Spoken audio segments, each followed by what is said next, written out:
Very nice. Hello, my friend. You're more Santa's elf than I was expecting this evening. Yeah, yeah. Well, I did have a Viking helmet made, bespoke made, but it hasn't turned up. It's like 5 grand, and Amazon hasn't delivered it, so I went with Christmas Elf. But it is very, very good. I'm very, very impressed. I do like the Jack Burton lipstick. That's brilliant. The Jack Burton lipstick and hang on, I've got a thing, a Jack Burton vest. Is that the actual T-shirt? Well, I made it. I suppose you can buy them. I don't know, That's but fantastic. I made it. Okay, well, welcome, welcome to Film Club. I'm sure some other people will join soon.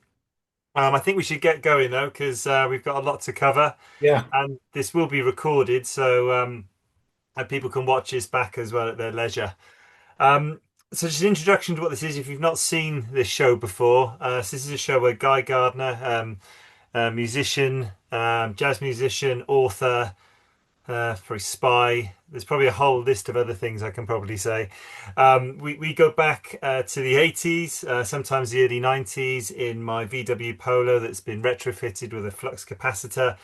And we always get in a disagreement what movie to rent. Yeah. It's going back to a time where we were poor artists and we only had enough money for one video and maybe a 4 pack of beer, a 4 pack of Orange Boom, and we need to decide what we're going to hire. And tonight, those two films are Big Trouble in Little China and The Last Starfighter.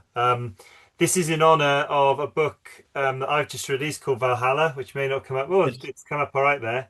Yeah. Which involves a character called Dustin, who is like an everyman, but he goes from a kind of zero to hero, much like sort of Jack Burton in Big Trouble in Little China Yeah. and Alex Rogan in The Last Starfighter. But, Excellent stuff. yeah, but I do appreciate the Oh, Sam's joined us. So hi, Sam.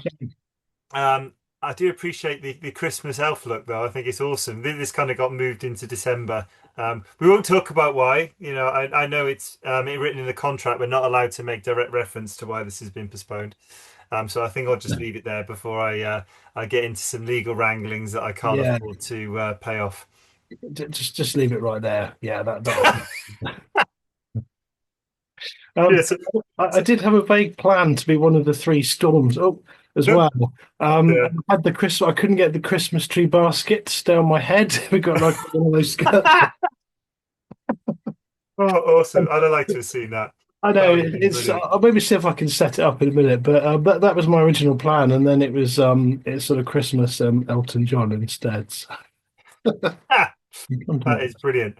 I'm just going to give that. I'm going to give Sam's comment on love. So what have you been up to lately, mate?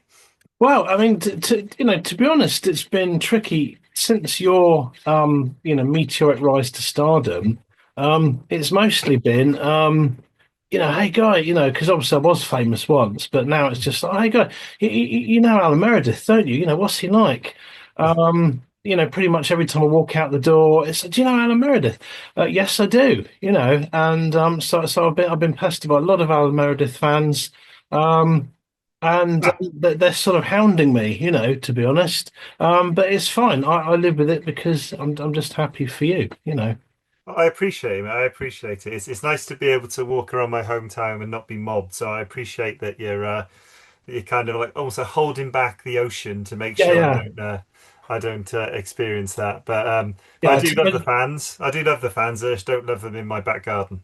No, no, no. Well, they camp out, don't they? I mean, they're camping out. There'll be a few now, going just tell us something about him, anything, a morsel of information. And I do. He's been on Portland. He was on Portland not so long ago, lifting heavy stuff, and you know, I love But it. I know we both like doing this. This was me going method again. Yeah, Obviously, Valhalla Dustin has to go through a physical transformation. yeah, So I was kind of embodying that as well. So I was doing I guess, very Norse Viking things, like yeah, lifting heavy stuff and carrying it, a bit like the Husavelt stone. It was a yeah, sandbag because you can't you can't bring stones inside. You drop on the floor, you break the stone, you break the Yeah. floor and stuff. But we did the best we can with sandbags. So going method.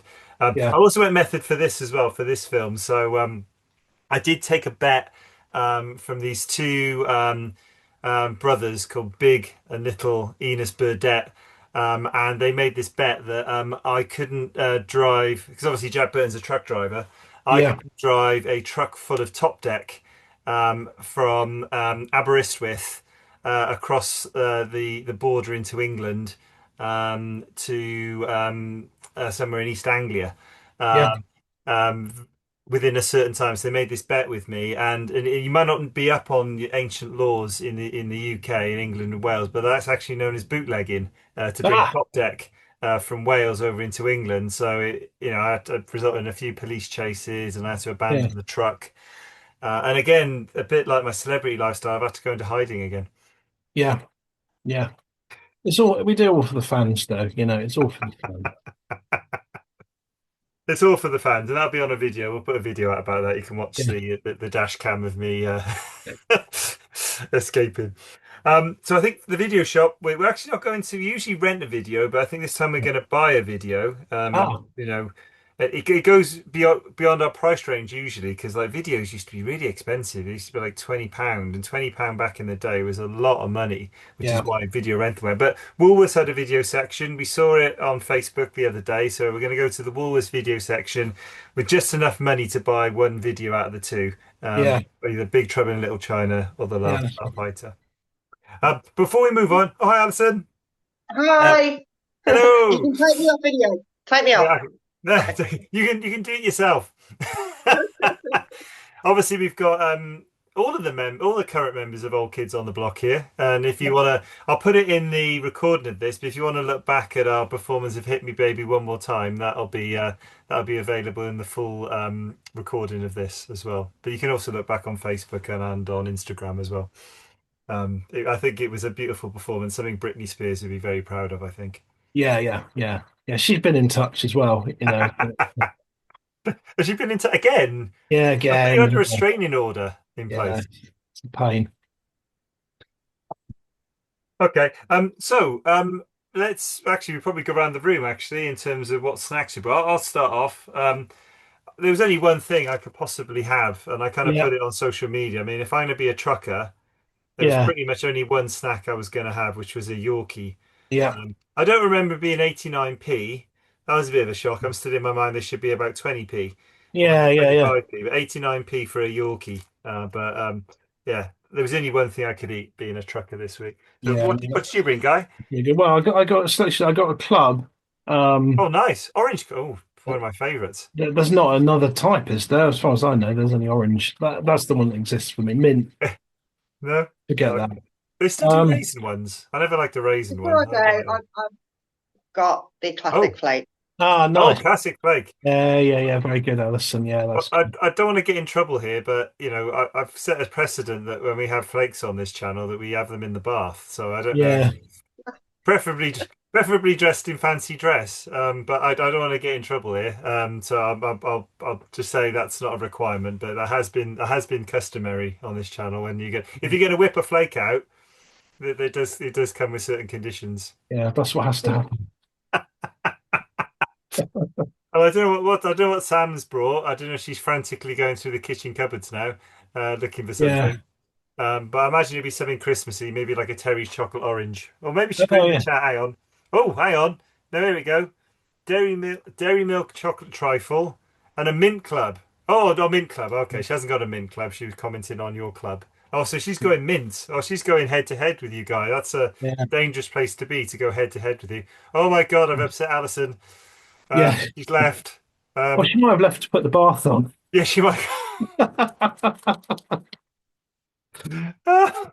Please come back, Alison. I didn't mean. Please don't call HR. You'd have to do it now. Oh God. Okay, well let's hope I'm not in trouble with Alison. And move on to the movie. So I think today I've got Big Trouble in Little China, Yeah. which is here. Obviously, it's very difficult to tell the difference now. I can see it's very between the two of us, me and Kurt Russell. I think Yeah. But it is me. It is Alan Meredith. Okay, Yeah. so if you've not seen it, this is another Zero to Hero. So Zero to Hero trucker Jack Burton ends up accidentally, I think he's just dropping something off and he has a card game, but accidentally gets embroiled in this kind of fantastic adventure to bring down this ancient sorcerer called Lo Pan, who has been cursed to not have a body for thousands of years. If he marries and kills a girl with green eyes. So Jack Burton, along with his friend Wang, are on this mission. It should be the other way around, Wang and Jack, to be Yeah. honest, are on this mission to stop Lopan. That's the basic premise of the film. No sequels to this one.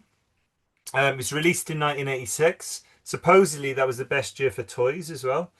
All If you right. did speak to any person who's into retro toys, original certification 15, I think appropriate for this one. So no 80s PG with this one, but we'll get on to 80s PG with the Last Starfighter. Yeah.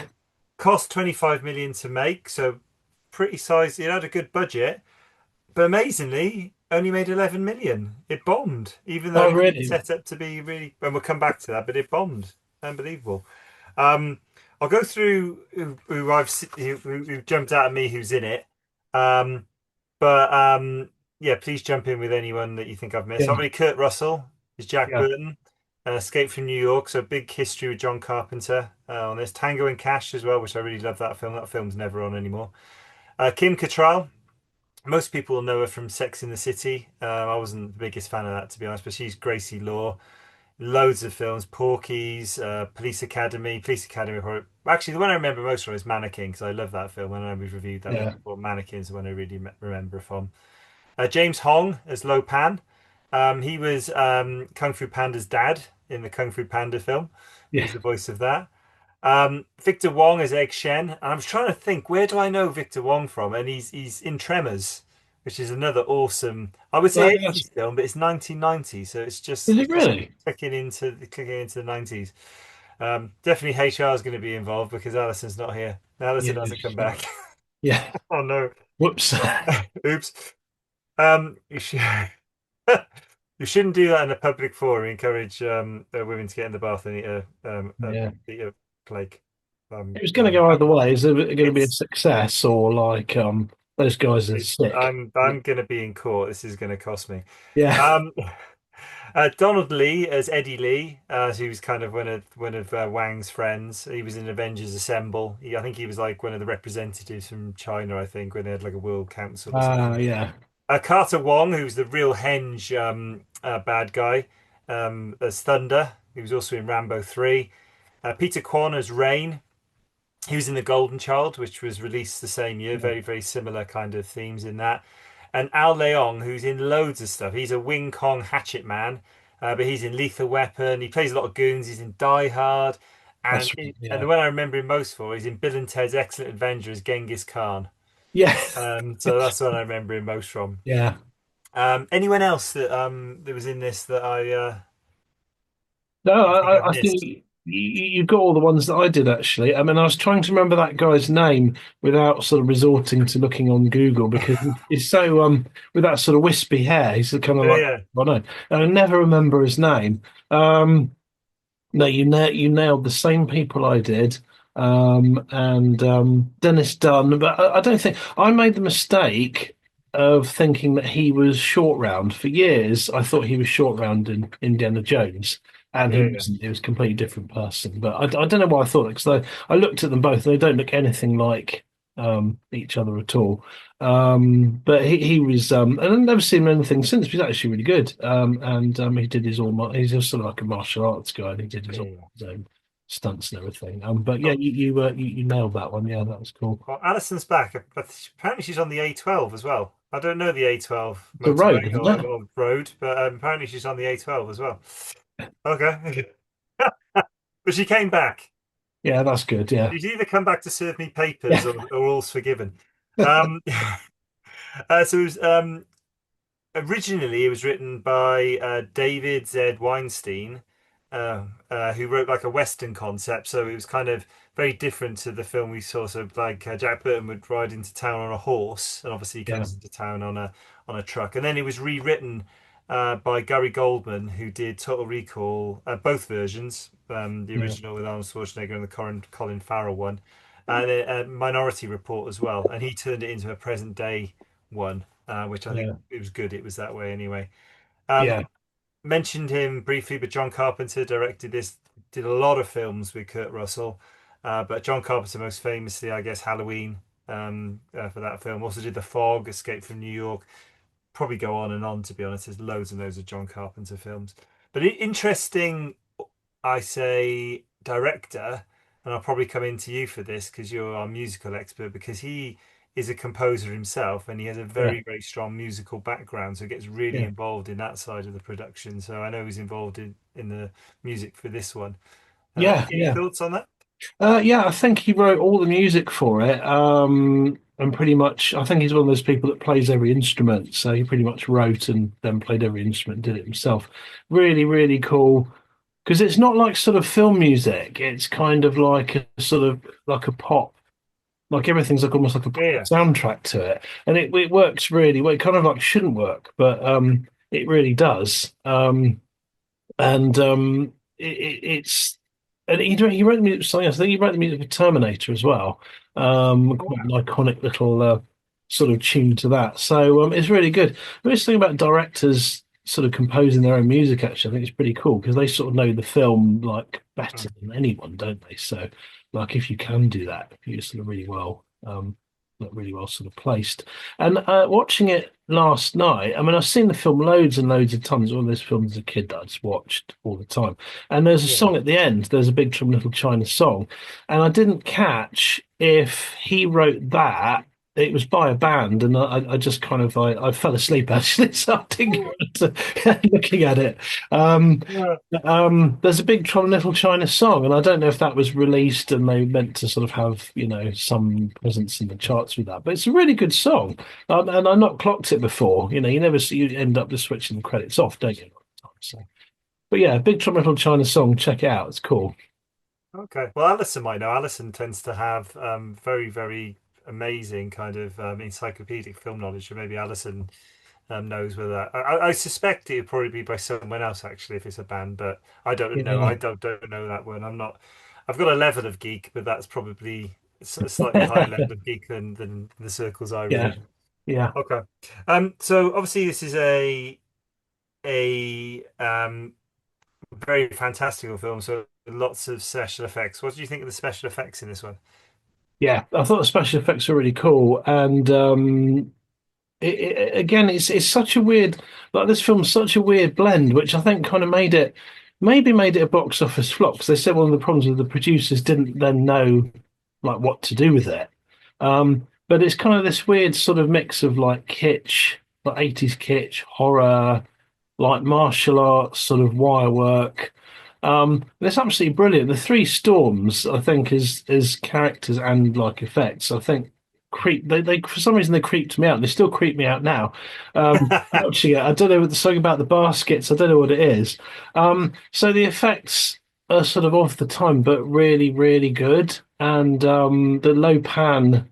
Um, like when he's sort of spitting out all that light and everything. Yeah. It's really, really good and properly freaky. I expect you know how that was done, so I'm not. You might want to talk about that, but I didn't look it up properly, but I know from other films like Highlander that would have been animated. That would be cell animation. But I think it really works really well, that lighting yeah, stuff. I think it's in quite a lot of films. But I yeah, really like it. I love that that light. In fact, that was the first bit of special effects I put a smiley face on, was the lightning. I loved it. And there's obviously a lot of it because yeah, of, yeah, the three storms and stuff. But I like that. But there was loads of things in there. I like the obviously we're pre CGI again yeah, here. Um, so there were loads of things that I liked. The dead bodies in the water tank I thought were really creepy. yeah, Were really well done. I really liked it. Made me laugh as well. Yeah, Lopan when he was in his kind of decrepit old man form. I thought he looked like a pink Yoda yeah. in a Yoda who's been on the sunbed too long.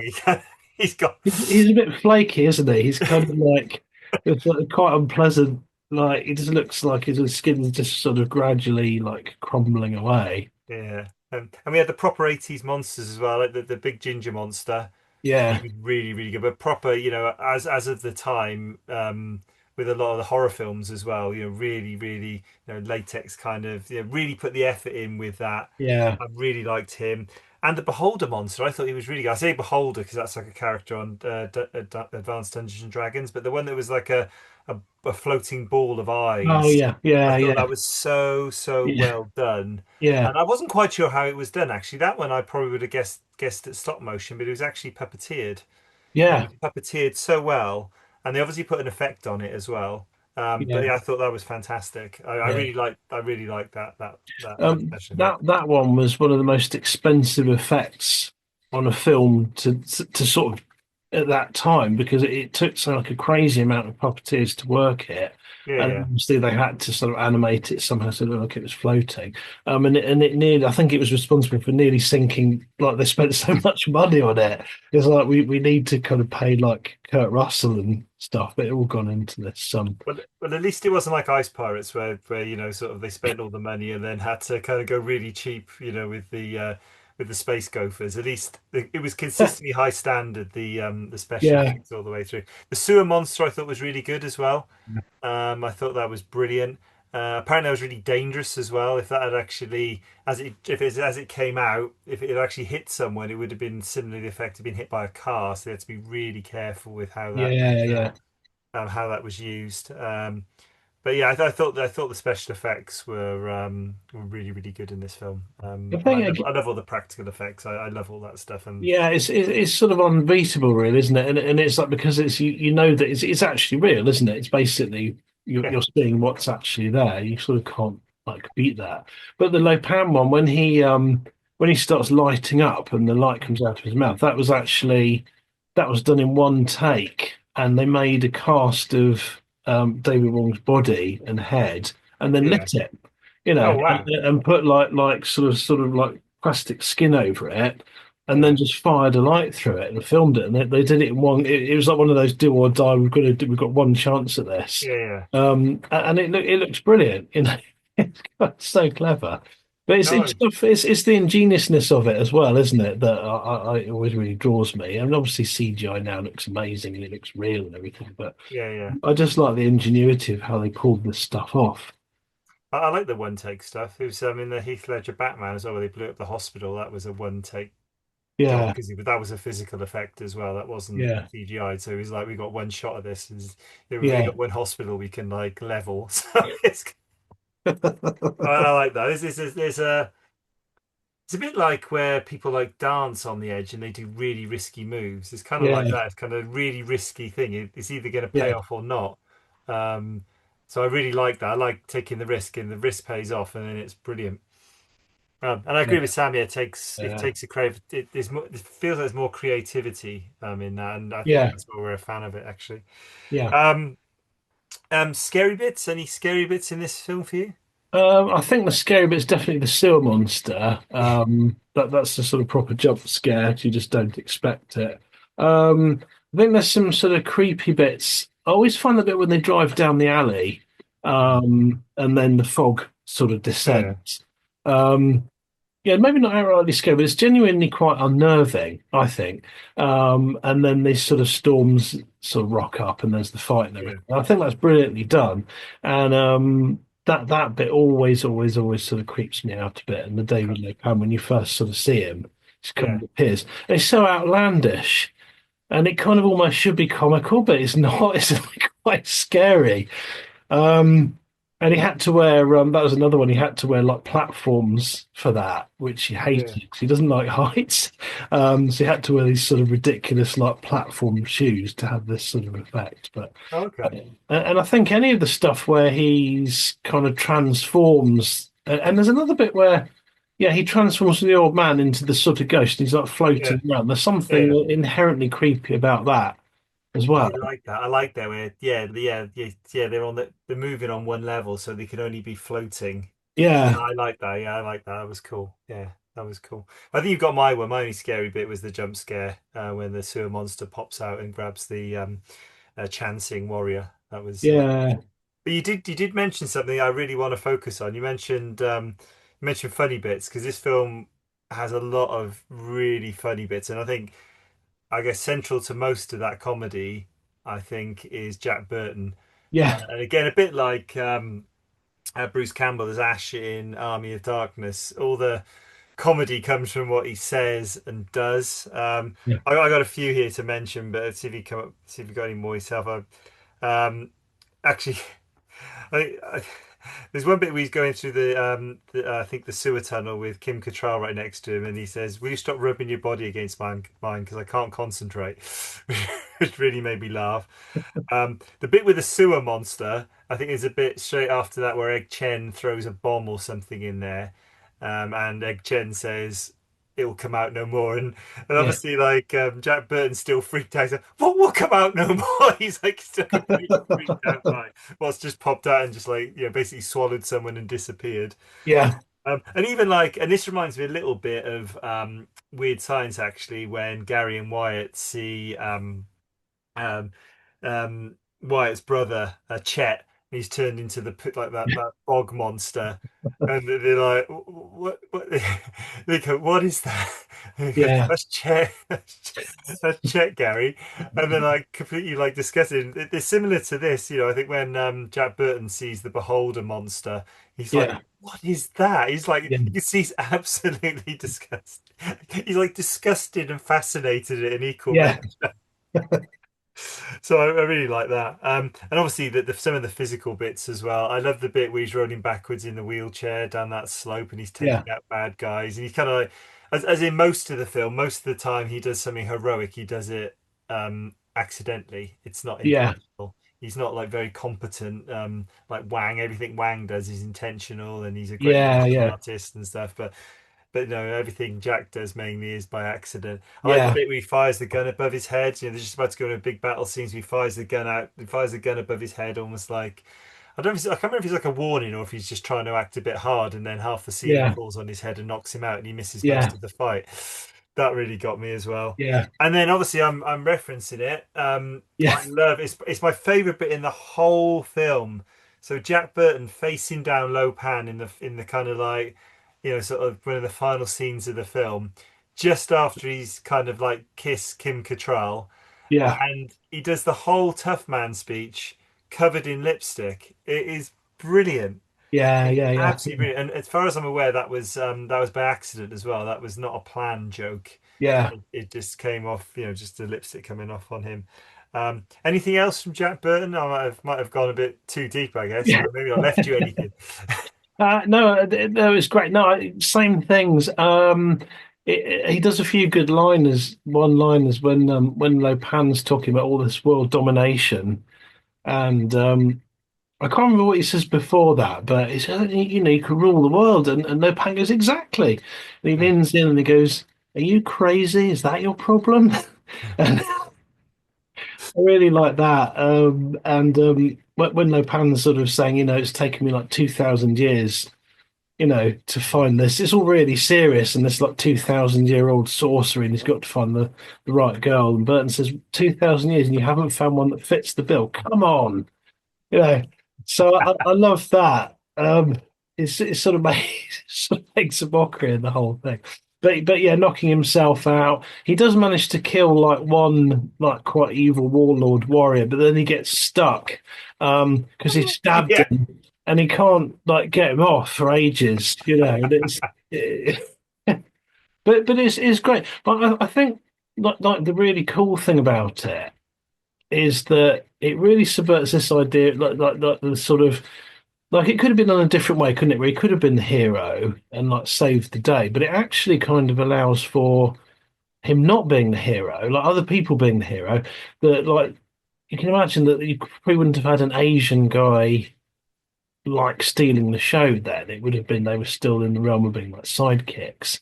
So in a funny sort of way, it kind of allows that to come through, which I think is really cool. That it's actually he is a bit of a buffoon. And okay, it's still his name up in lights, and you probably watch him. But actually, the sort of the guys that do all the saving are the other ones. They're the sort of competent ones, and he makes a few blunders. And I think that's actually a really cool thing. I really like it about that film. Yeah. It's quite unique. I've not seen anything else that does that. It's almost like slightly sort of taking the piss out of it and turning it on its head. And I think John Carpenter intended that. So he almost like inverted like the Green Hornet, Yeah, yeah, where exactly. the Green Hornet would be portrayed, oh, he's a big hero, but actually he's Yeah, doing all the stuff. It's Bruce Lee. So yeah, I think he intended that definitely. yeah, yeah, What else did I have that I really enjoyed? Wang, even though Wang's the competent one, he did really make me laugh where he's being chased around by thunder. So he's obviously kicking ass most of the time, but then obviously feels like he's taken off more than he can chew, taking on this kind of godlike character. And you can see like Wang, like I think he's in the background. I think Jack Burton's doing something in the foreground, and you can see his Wang like running, trying to get away from this. He's like running from one side, running on camera, off camera, and then back the other side, like. yeah, There's like thunder's trying to like completely like destroy him. So I like that. And Lo yeah, Pan I think was funny as well. I think yeah, especially when he's in that kind of old man form. I can't remember. I think it's the bit where the other people are trying to get in. So like I think Jack and Wang are already in, but their friends are trying to get in to save them. Kim Cattrall and Eddie Lee and all those people and stuff are trying to get in. And I can't remember exactly what it is, but Lopan's there going, that pisses me off no end. yeah, And he's got like really like he's like almost jumping up and down and he's yeah, but he's kind of like it's really funny. It's funny because he's actually really really powerful, but he yeah, just looks like a I don't know a tiny useless person, having a tantrum. Almost like a yeah, child having a tantrum, and but actually he couldn't be furthest from that. But in that yeah, form, in this kind of decrepit yeah, form, he is kind of yeah, he's almost like just a tiny child having a tantrum. So that made me yeah, yeah, laugh. yeah, yeah, yeah. Gonna go on to some interesting bits. And I mentioned the first one about Alison's taken center stage. I'm just going to mute you for a second, Alison. Just if that's all right. You managed to take the screen. I don't know how to take it back now.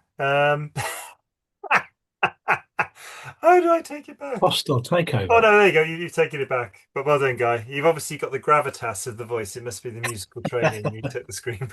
Booming voice. Maybe it's the sound of the bath running. Maybe that's what that's what attracted the camera's attention. You already mentioned about about the inversion of the traditional kind of Oriental sidekick, and actually it's an inversion of that actually, and actually the Yeah, sidekick really is Jack Burton. Um, so I think that's really really cool. yeah, The Three Storms. One thing I like about this is how it influenced further things. That's how you can really measure how good something is. How it I guess influence pop culture going forward. yeah, So the yeah, Three yeah, Storms supposedly influenced the creation of Raiden in the Mortal Kombat, yeah, yeah, um, and also actually Shang Tsung, who is the sorcerer in it. Lo Pan apparently was the inspiration for that. So it inspired that game. That game was massive, probably because of its graphic violence and its realistic graphics. So they did it off actual people being filmed fighting. yeah, yeah, yeah, So that was really really cool. We mentioned it being a bomb. This film, basically, the studio didn't know how to promote it, yeah, and it did come out when Aliens came out. Aliens was massive, great film, but they just didn't know what to do with it, so they did nothing.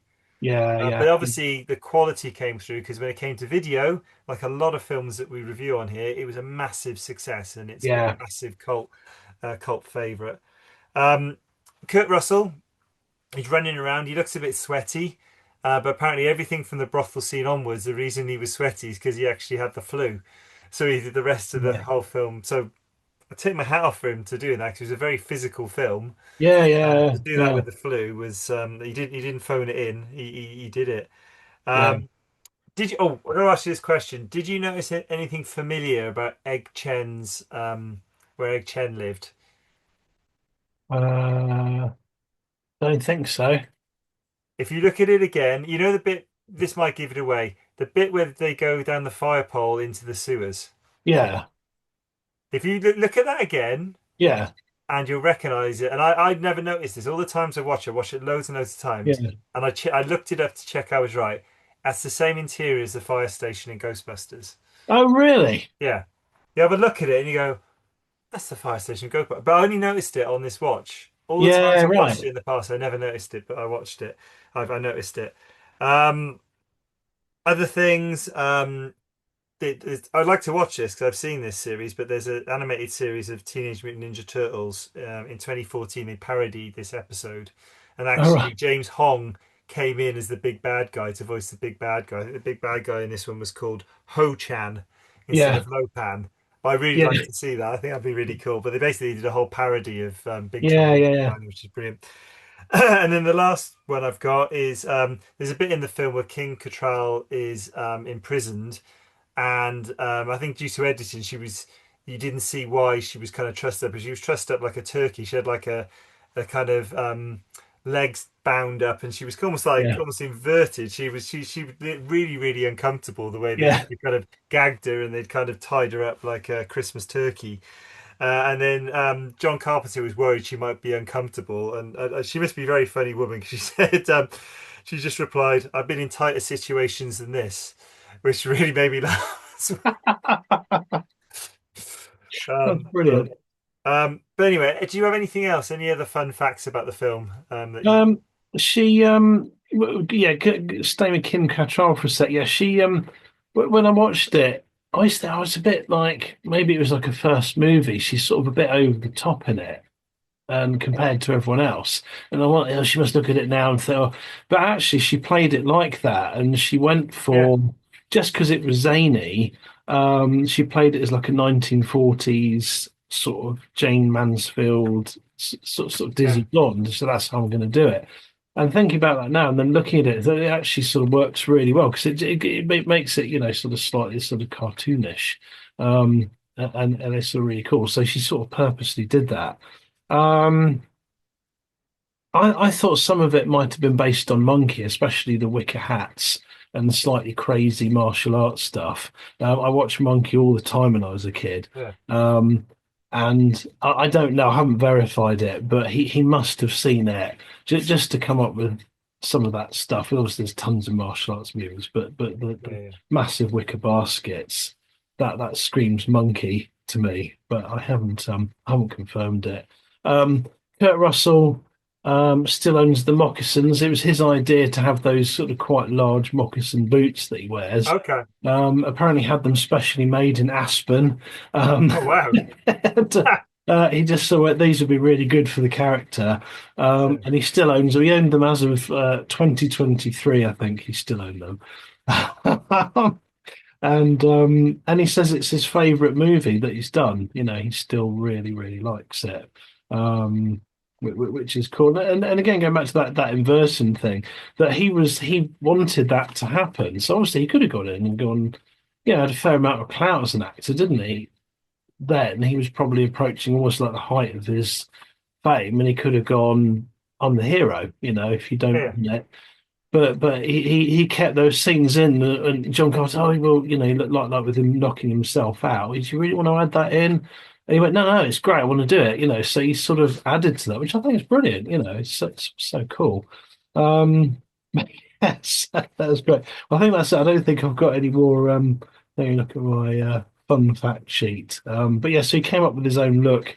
Oh yeah, he accidentally dyed his own hair.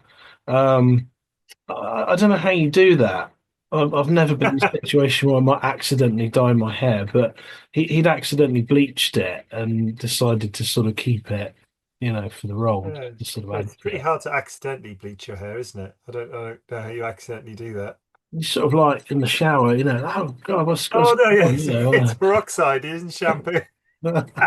Not again. Ah. Dang it, I really should take that peroxide out of the bathroom.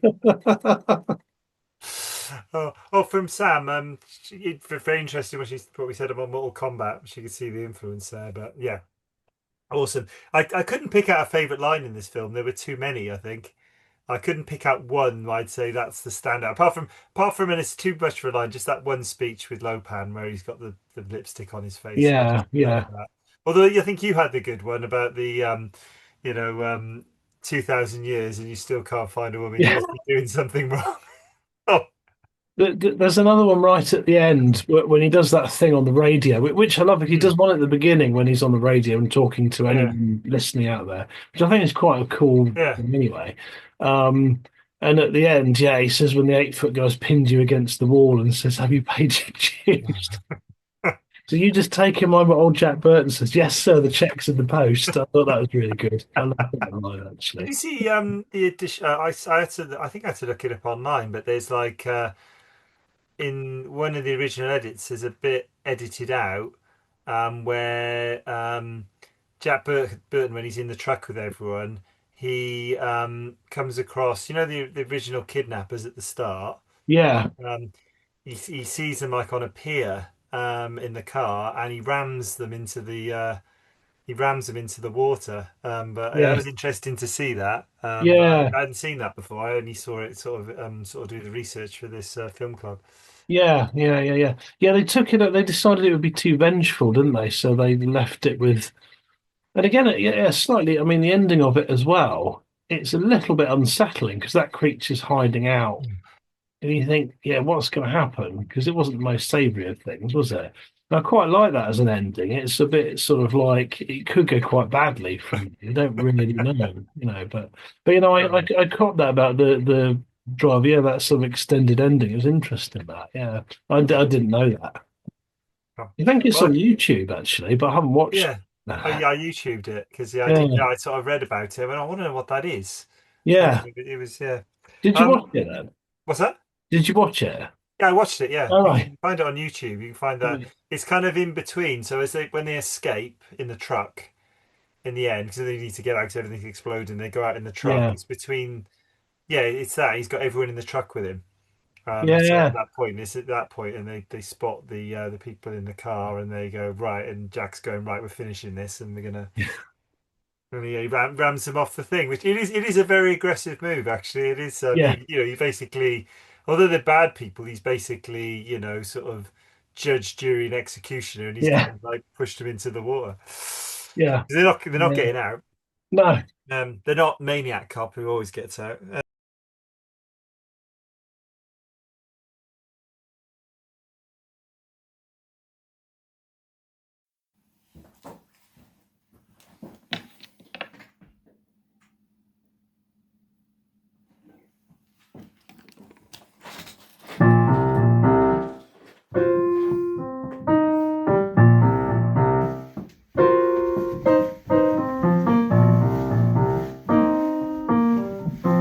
Oh baby, baby.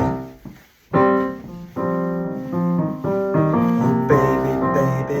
How was I supposed to know that something wasn't right? Oh baby, baby. I shouldn't have let you go. Now I'm right outside, yeah. Show me how you want it to be. Tell me, baby, 'cause I need to know now. Oh, because my loneliness is killing me, and I must confess, I still believe, and if you're not with me, I lose my mind. Give me a sign. Hit me, baby, one more time. Baby, baby, the reason I breathe is you. Boy, you got me blinded. Oh, pretty baby, there's nothing that I wouldn't do. It's not the way I planned it. Show me how you want it to be. Tell me, baby, 'cause I need to know now. Oh, because My loneliness is killing me, and I must confess, I still believe, when I'm not with you, I lose my mind. Give me a sign. Hit me, baby, one more time.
I think we need to go over to you, and I think tonight you're championing The Last Starfighter. So do you want to give us a synopsis of this film?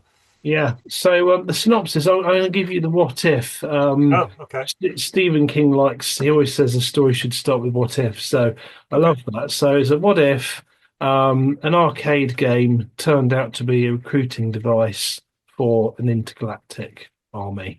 And if you win Okay. the arcade game, you'd get recruited to the army. So that's my like one-liner. And that's sort of basically it. The premise of the whole film. There's the everyman. I guess he's a different everyman. He's a bit more clean cut everyman than Jack Burton, Alex Rogan. He helps out around this trailer park.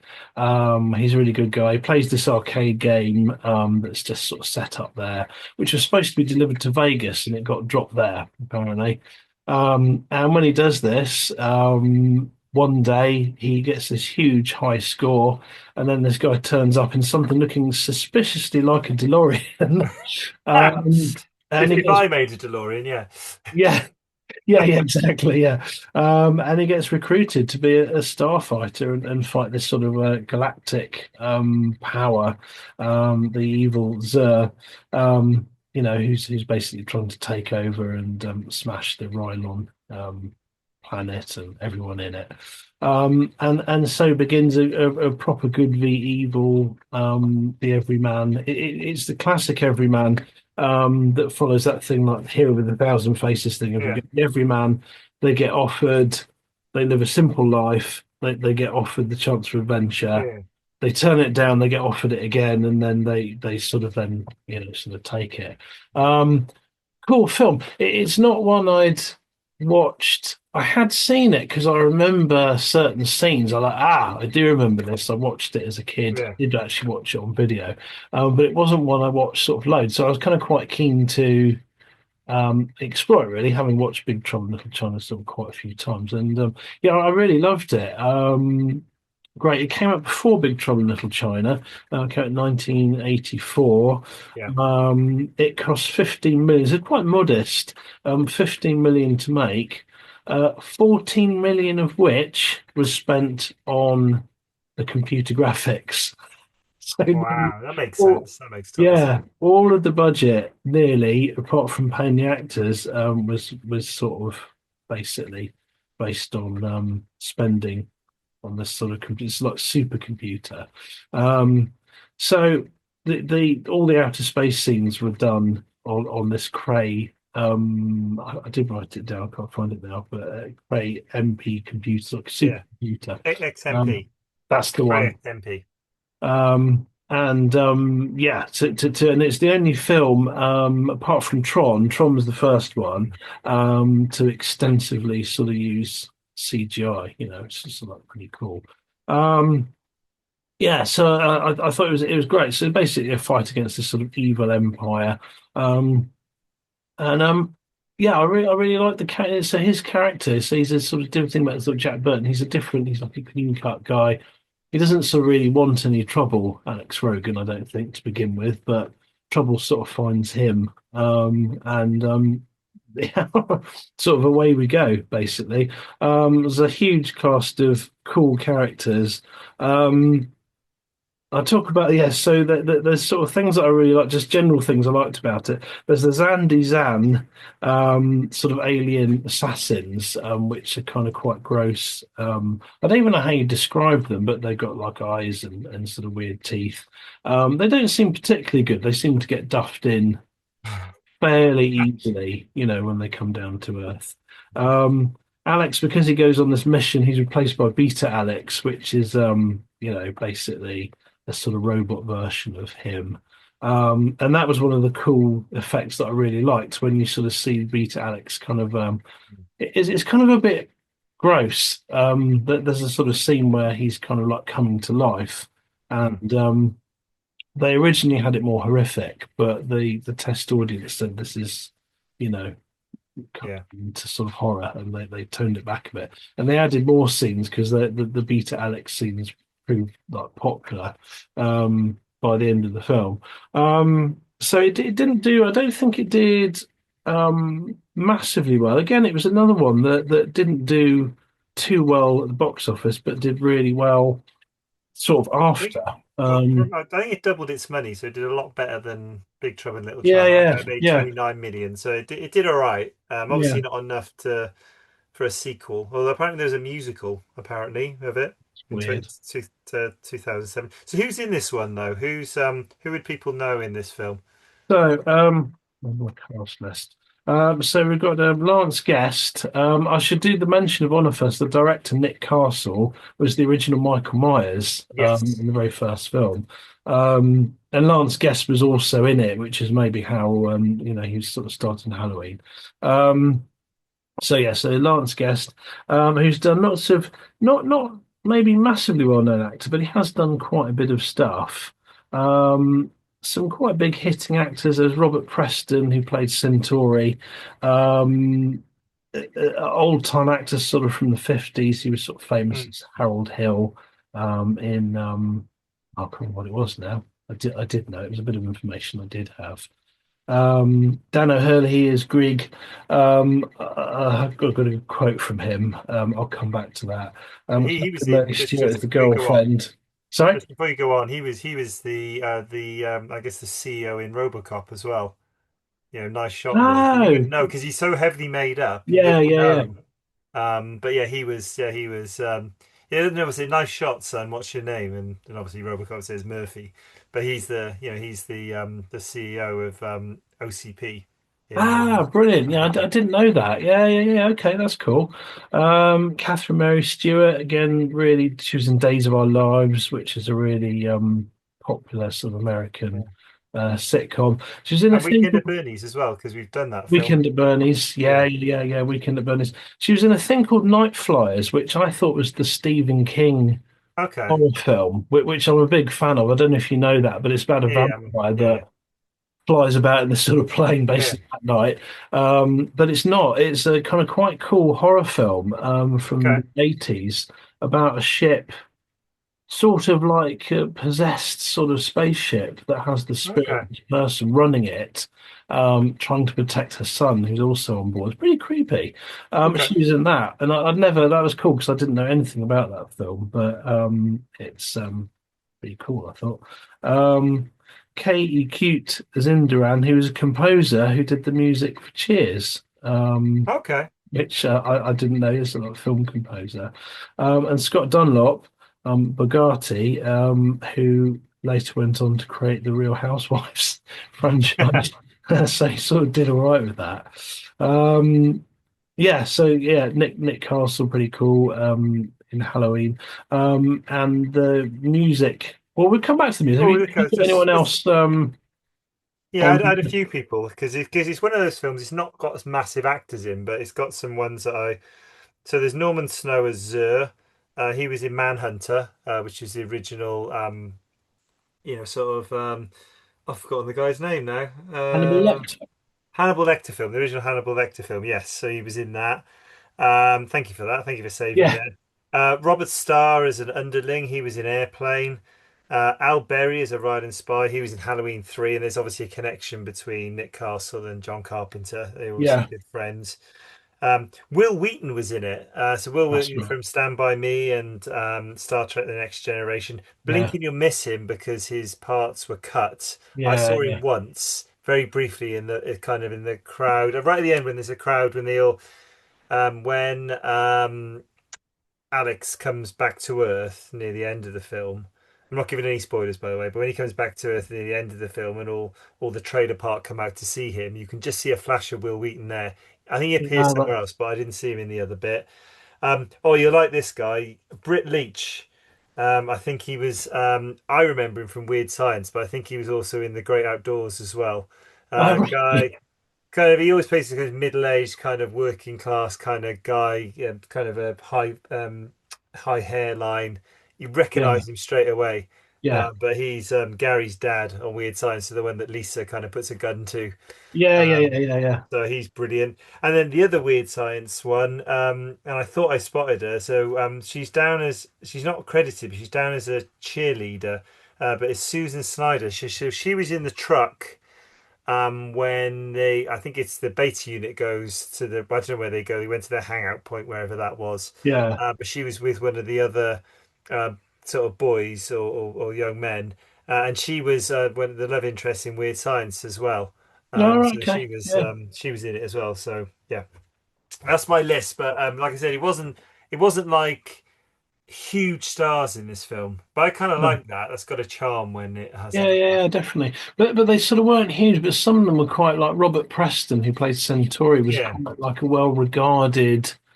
But they were sort of actors that they'd sort of had their time, but were mm, still had something to offer. They were still really good. yeah. And it's great that they cropped up in this because he's really good in that. He's got a load of really good lines, and Yeah. again, it's that thing that sort of lifts those sort of characters like really sort of like lift the film. So I really like that. You know, You mentioned the music. I think you mentioned like Craig Safan did the music, and I went yeah, Safan. That name rings a bell. yeah. And he is the brother. I don't know if you picked this up. He's the brother of Mark Safan, who wrote "Win in the End," the song from Teen Yeah. Wolf. And I Yeah. love that song. You don't. I don't think it gets played very often because I reckon I haven't verified this, but it sounds so similar to Big in Japan, and Big in Japan's played quite a lot. I think there's a Yeah. copyright issue, and that's why it's difficult to actually. Right. Nowhere plays it. Like even Absolute 80s never play Win in the End. And I Yeah. think it's because there must be some copyright issue. It's so close to Big in Japan.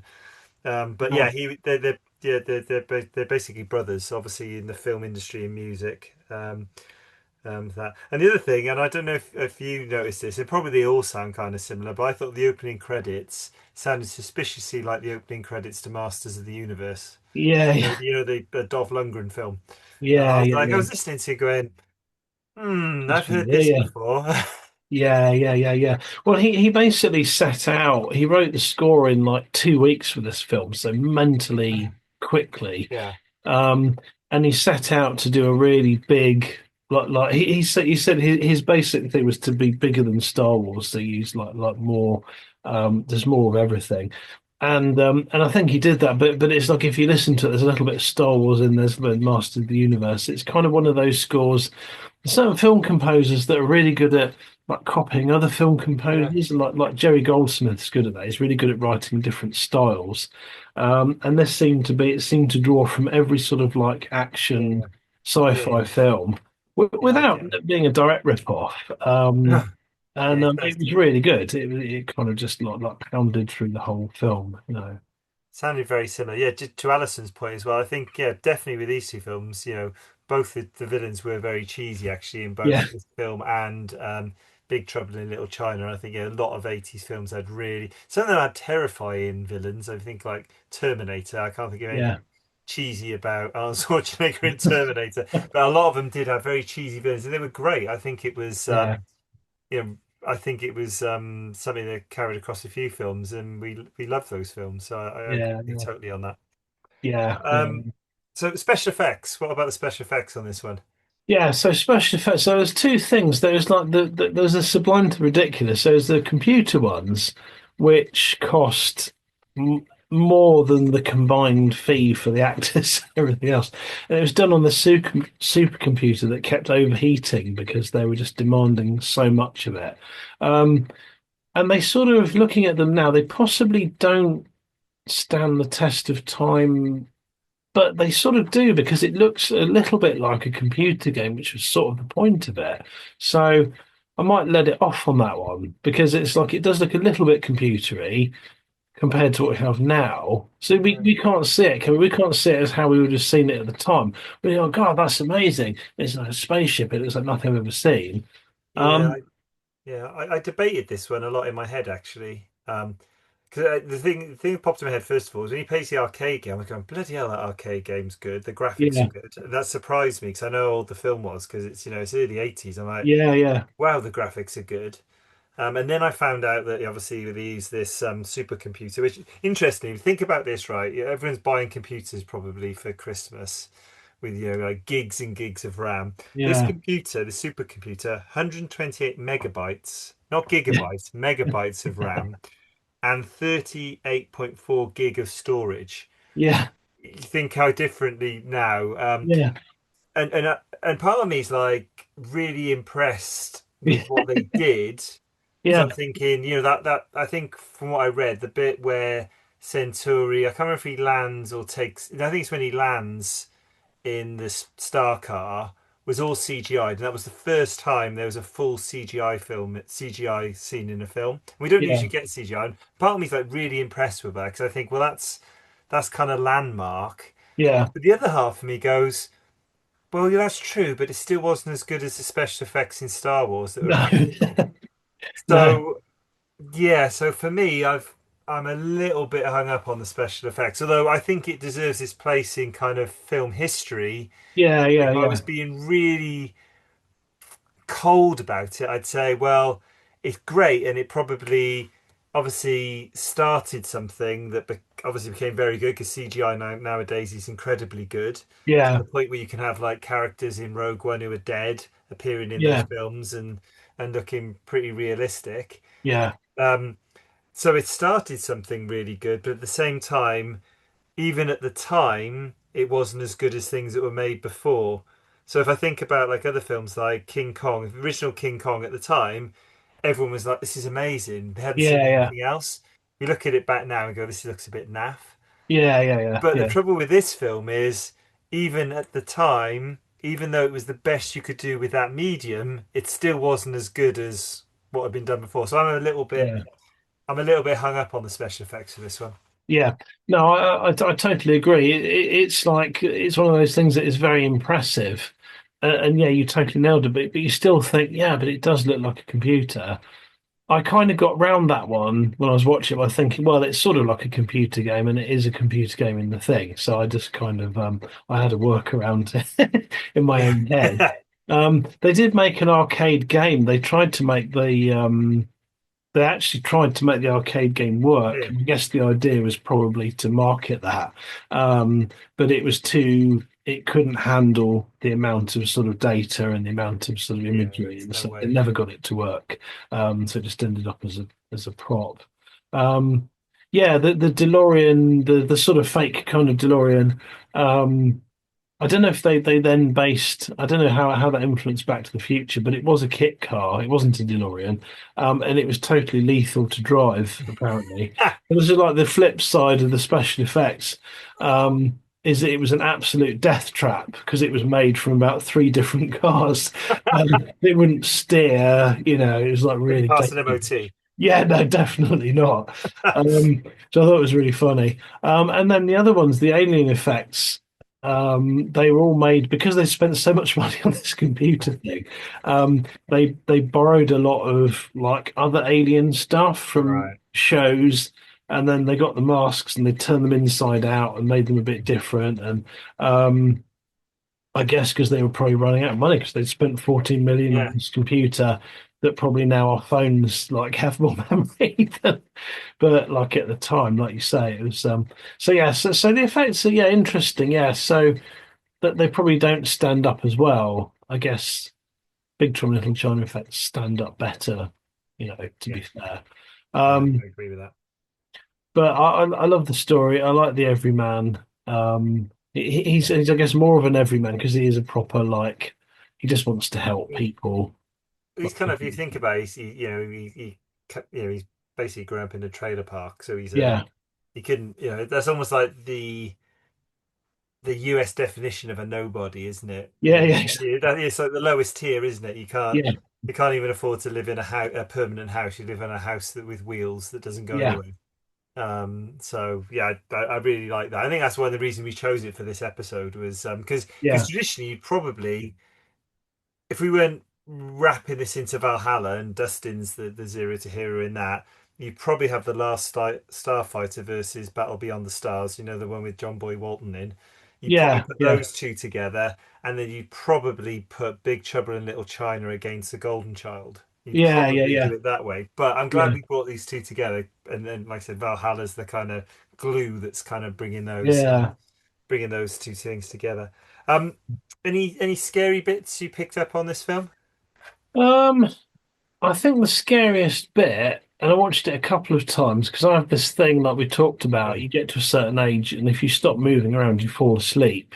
It's always a bit of a trouble if you do a job where you sit down or so I had to keep rewinding. I had a terrible attack of like falling unconscious, so I had to keep rewinding it. So I watched the scene where the beta Alex takes his head off. Yeah. Um, and then he's kind of like working on it. Yeah. That's pretty scary actually. That and when you see him, this is sort of breathing in the face, and that Oh, quite creeped me out. And then I do you thought, mean do you mean when he's forming? When yeah, he's not? yeah, That is horrible. I mean, I got to remind everyone this was a 80s PG as well, so yeah, the things that would never make it into a PG now. But yeah, him. yeah, I wouldn't say scary, but there were some horrible, creepy bits, and one of them was Alex when he was like forming because he does look disgusting. I can't. yeah. It's horrible, isn't it? Yeah. Yeah, So that the whole taking his head off, and then like what that kid, and he just goes, "You're having a nightmare. Go yeah. back to sleep." And he's like, "Oh, okay." I don't know if my kids would buy that. I don't. I'll try and recreate it somehow, but so that, and then I'm not sure if there was too many other scary bits other than that. There's some The creepy bits though. I think there's on the creepy special bits. effects bit. I mean, the other two I had was one where the alien spies tortured to death, and they basically melt his head and face on Yeah, camera to yeah, send like a message. I thought that was really yeah, quite graphic. And there's another bit as well. I think where I think that was it when the I'm going to get confused by the alien races now. Who are the alien races with the receding hair? Are they the Rylans? they're the Rylands. Yeah. Yeah, So that the Ryland who defects, which I think is Zur, yeah, when he's being led away by the guards and he kind of like goes to escape, he hits one of them with his scepter, which yeah, causes that alien's eyes to like pop out like yeah, some sort of yeah. gross out 80s toy, like a mad ball or something. And that was great. That was pretty creepy, I thought. Yeah. That was a good one. Yeah, definitely. Um, well, I think that's it actually. The rest of it Okay. was just good old-fashioned violence and Eighties, yeah, 80s kind of. It's one of your five a day, isn't it? In any of the yeah, films, violence, boobs, and other things. yeah, Um, it just blends um, in well. any funny bits? There's some good one-liners. What was it? I have to try and get it right. Hang on, let me find my one line a bit. Hold on. Um, which yeah, that's right. Slight slur, I guess, because it's an alien slur. So I'm about to get killed a million miles from nowhere by a gung ho iguana that tells me to relax.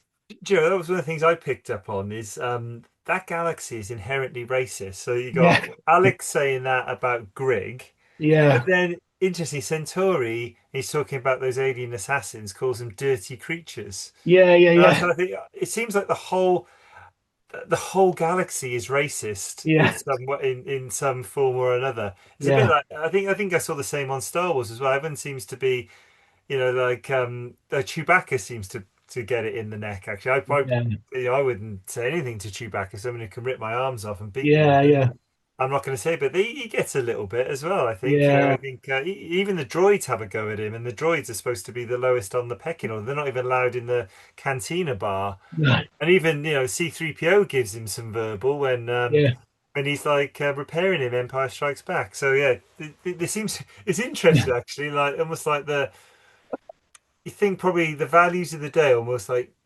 leach into the film, and yeah, actually you see like almost like racist comments between different races in the yeah. different alien races.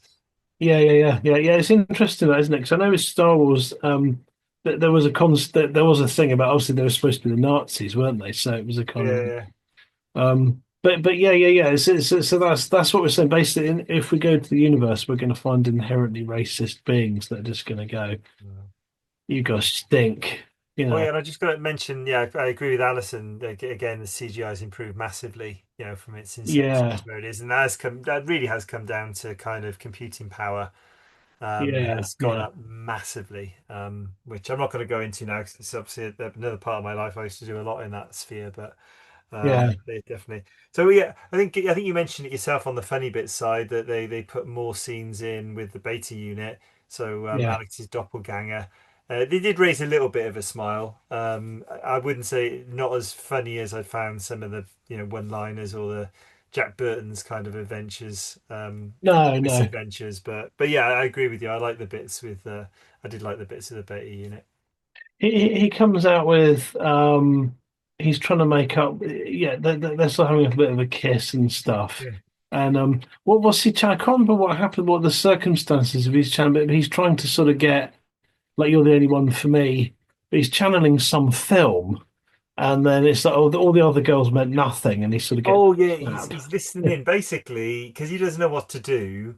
He's got I think he's got like super hearing because he's not human. He's listening to a Yeah, conversation from a couple across the way because it's like they've all gone camping and they're all kind of split off. So he's listening. So he's that's basically right. Yeah, repeating what someone else has said. So he's yeah. thinking this is the right thing to say. So he thinks it's the right thing to say. Those other girls didn't mean anything.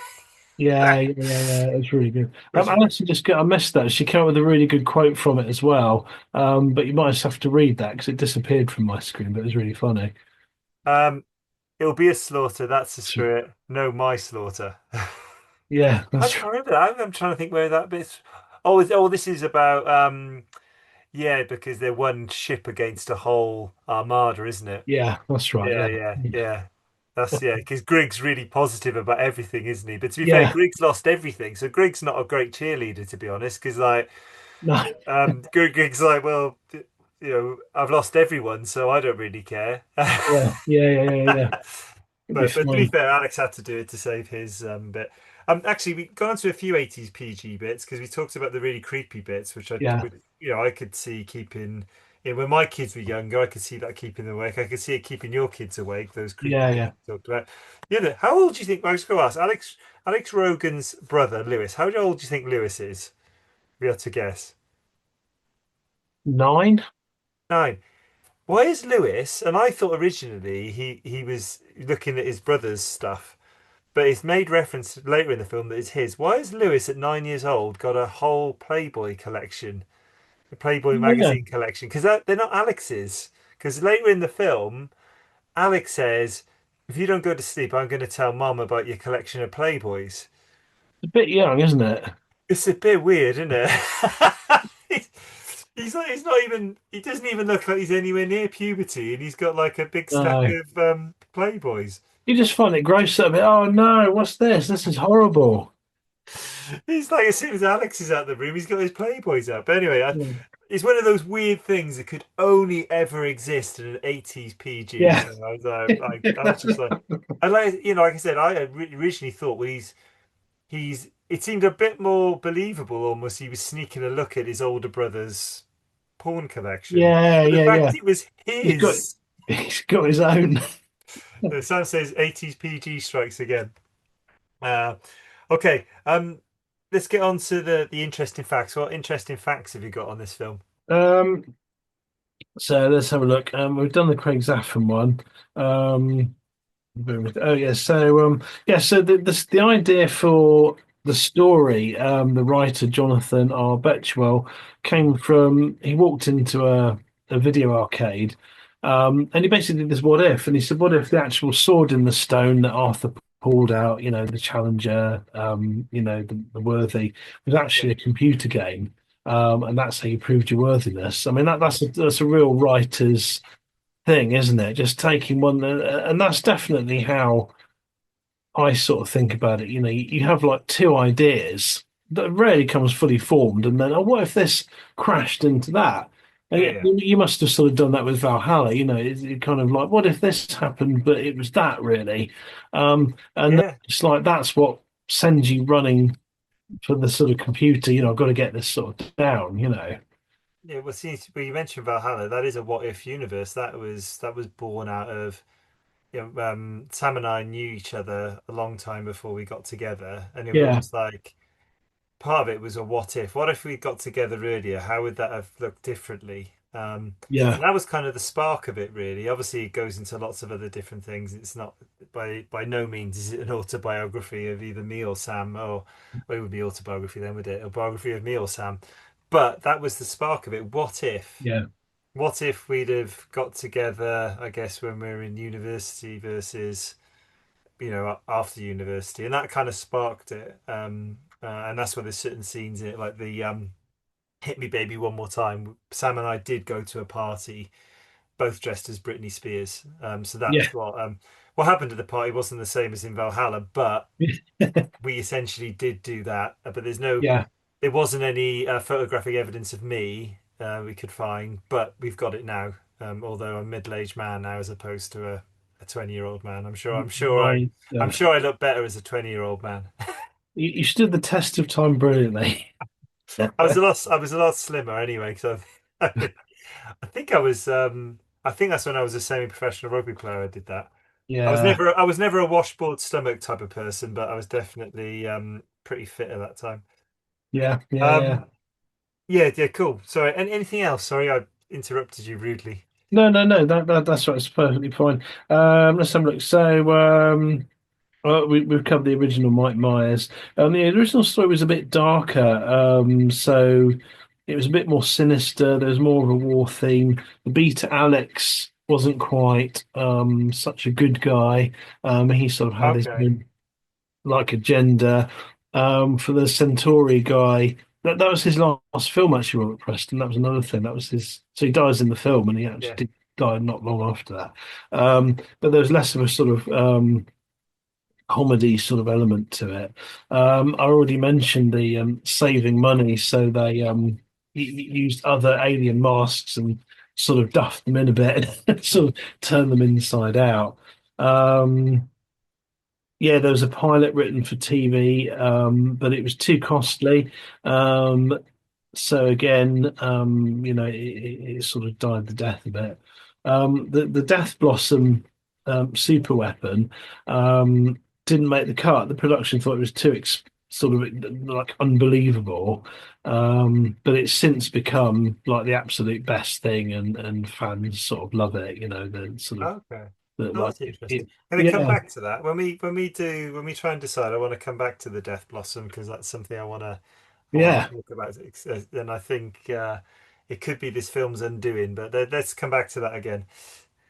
Um, Yeah, I see if I've got any other interesting stuff. I think I sort of drifted in. I quite like the writer one. You Yeah, did weave it in nice and seamlessly in the other ones as well. So yeah, you did kind of. I'd add some as well. Maybe you'll think of some after I've done this as well. I quite like the fact that accidentally, because they kind of added more scenes in with the beta unit, yeah, um, that Alex's hair had changed. No, yeah, Lance, mixing up the character with the actor. His haircut had changed, so they had to put a wig on him to kind of put him back to where his hair was during the original filming, and he wasn't quite right.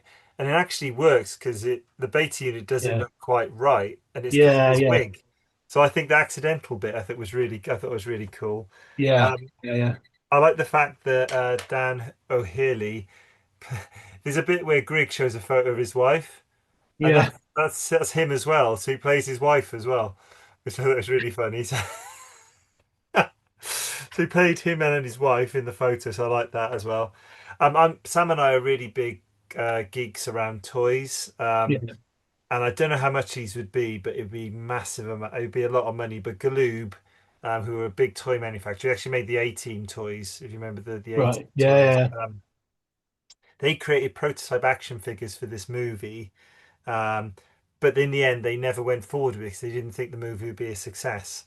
So yeah, those things will exist somewhere. And those would be worth a lot of money. Those yeah, prototype figures. So I thought was quite cool.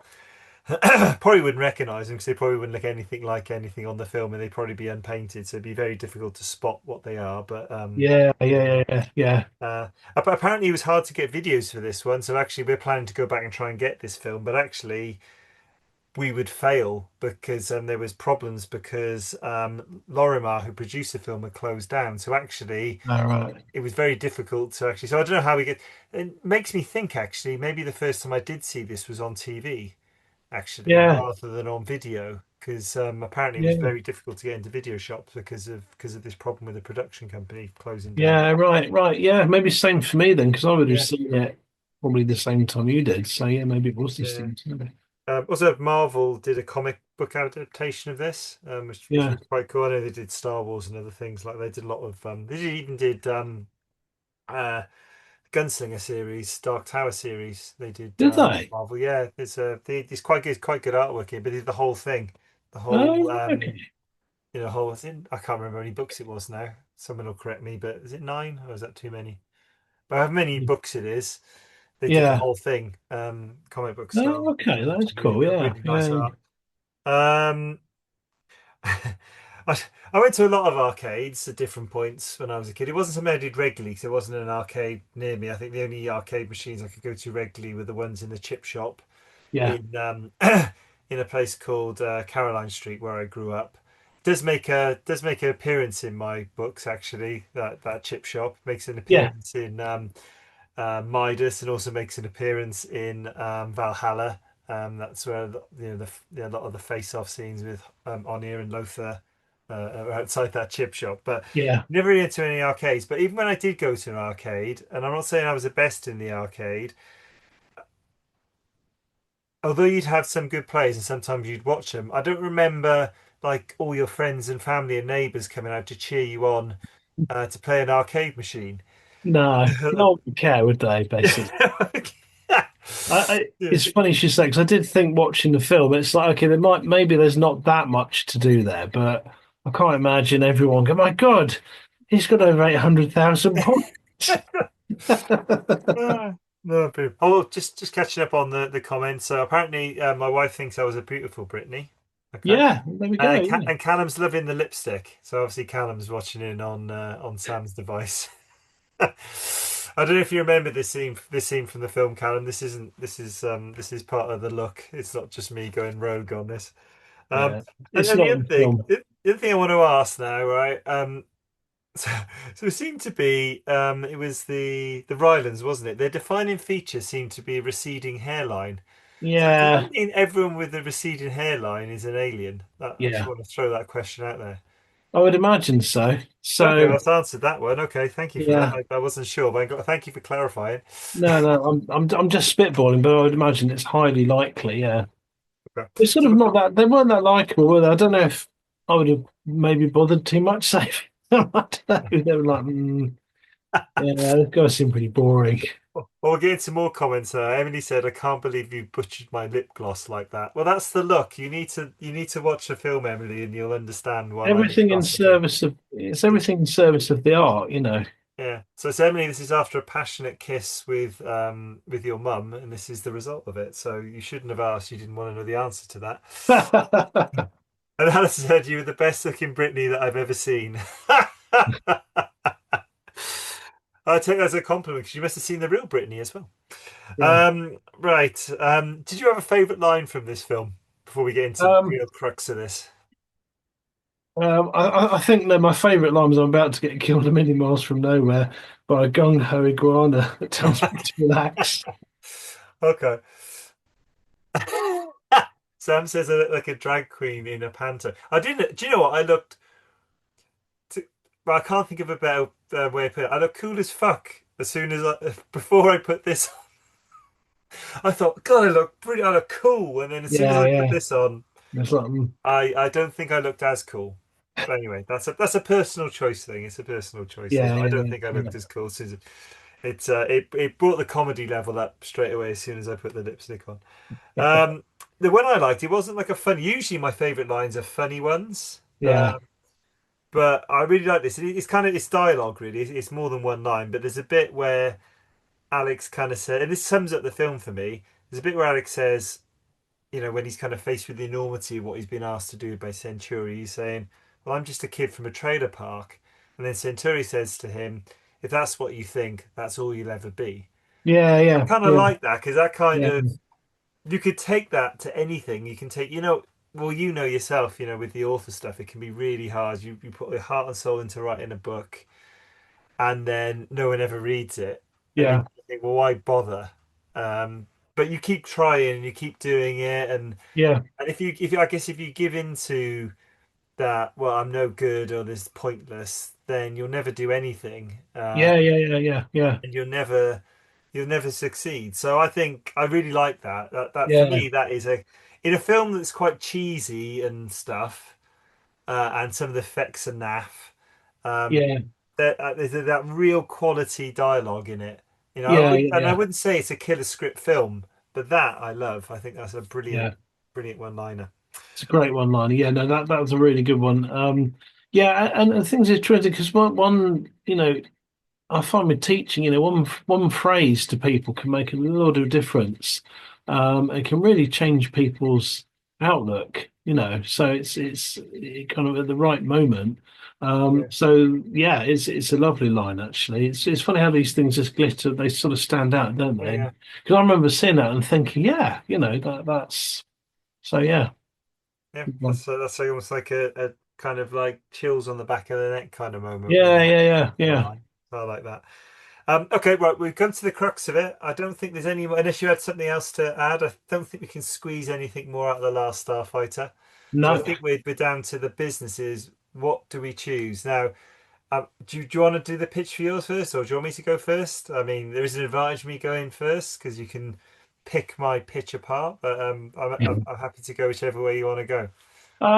I'm happy to go, but no, my one's simple. I think that um, Big Trouble in Little China is really cool. It's one of my favorite Yeah, all-time movies, so I'm actually happy whichever one wins. I think the last fight, Starfighter, is the sort of underdog. It's a cool story and maybe does deserve to be known a little bit more than it was, and that's my pitch. I think it was really good. I loved it. At the beginning of it, it had the sort of Steven Spielberg elements to it, and yeah, the score was a bit like Star Wars. I think it really encompassed that sort of feel of 80s movies. certainly. Um, and it really punched probably above its weight, and I think it deserves a crack at the whip. Okay. I just before I move on, yeah, I just want to mention Alison's comment that yeah, I think there's so many good one-liners from 80s films. We probably eat up like hours now just going through them, Yeah, but yeah, yeah, we'll keep doing this in all the ones we do. We'll come up with people's favorite lines, and please feel free to chuck those in as well. yeah, It's not just the Alan and Guy show actually, but it's your show yeah, as well. So yeah, please chuck in anything, and we'll give you a mention. For me, now there's a few ways I could attack this film. I'm gonna skip past the special effects. yeah, Um, Mainly because I quite like the fact that it's kind of landmark in what it did. In terms of the CGI bit, so there's a place in film history. So I'm going to overlook that.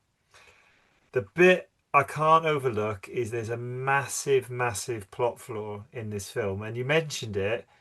It's called the Death Blossom. The bit yeah, where yeah, they basically press this button and the ship spins around and shoots everything, yeah, and they use all the power. Right. The This film is supposed to be, the Excalibur thing that someone who's worthy pulls the sword from the stone, and they're yeah, going to be, and in this case, they're supposed to be the best starfighter in the galaxy. Okay, yeah. but the film is, with the battle is won on Alex just pressing a button and in the automated mode shoot everything in sight. I think that is a really fundamental plot flaw in the film because it wasn't based on his skill. He didn't take down the Armada himself. Yeah, yeah, He yeah, basically lured the Armada and then pressed a button.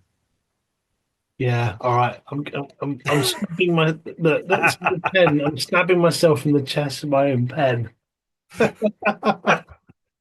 Okay, but anyway, you can stick with yours anyway. So Yeah, yeah, I'm yeah, yeah. staying with Big Trouble in Little China. Sam's going for Big Trouble in Little China. Um, I don't know what I don't know which way Alison's going to go. We can probably see. But what are you going to do, Guy? Are you gonna stick or are you gonna twist? I'm gonna stick. I do have this pen sticking through, but the pen is mightier than the sword, and it is a good point. I'm still gonna stick though, because I think that just adds to it. It adds to it. Oh, okay, we're gonna well. Hopefully Alison comes through, and Oh, oh, sorry, Guy. I think that's gonna be Big Trouble in Little China. Then I mean, Alison hasn't said it, but I think that's what it means. Unless Alison's apologising for something else. Is there something else that Alison's done to you? She's written you a bad review on Amazon or oh yeah, on Goodreads she or did. something? Yeah, yeah, yeah. She sort of she did. So I sucked a bit as an author, but So but I'm going to take that, Alison, as you're going for Big Trouble in Little China. Do you think that's a fair, or do you want it written in blood on the screen before you accept defeat? No, it's all right. I'll accept the last. Oh, she's gone What? for the she's gone for the Last Starfighter. Oh, Wow. surely that's a sentence not finished. That's like the Last Starfighter is the Yeah. worst space film I've seen since Ice Yeah. Pirates. Okay, oh, it's 1-1 then. Oh God, it's 2-2.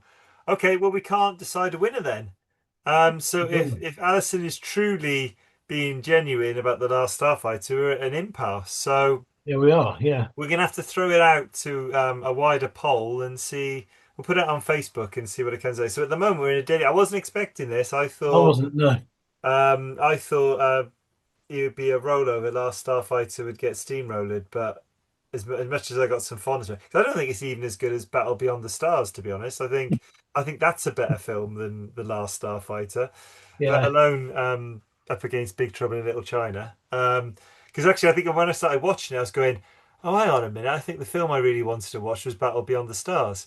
So, That's some. Do you know what? Is George Peppard in that one? yes, The A Team. George Peppard's in it.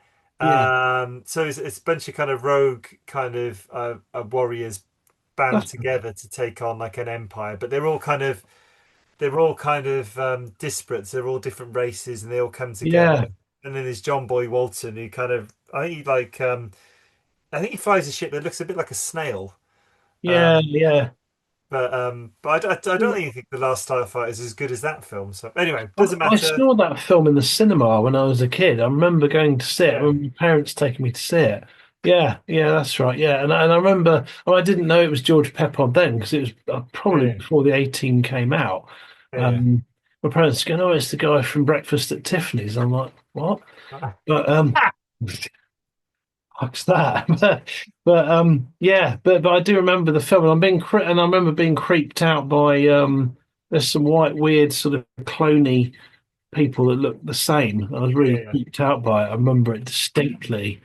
yeah, But yeah. yeah, that was a good film. Yeah, we should have done that one. Never mind. We'll have to bring in something else because The Last Starfighter would be the automatic pairing with it. But anyway, Yeah, we'll yeah, put it yeah. on a poll. We'll see what All other right. people come back with, and then we'll have to Yeah. decide the winner. This is our Christmas episode now because we've kind of pushed into Christmas for reasons I can't mention because there are massive contractual Yeah. penalties if I make direct reference to why this is in December.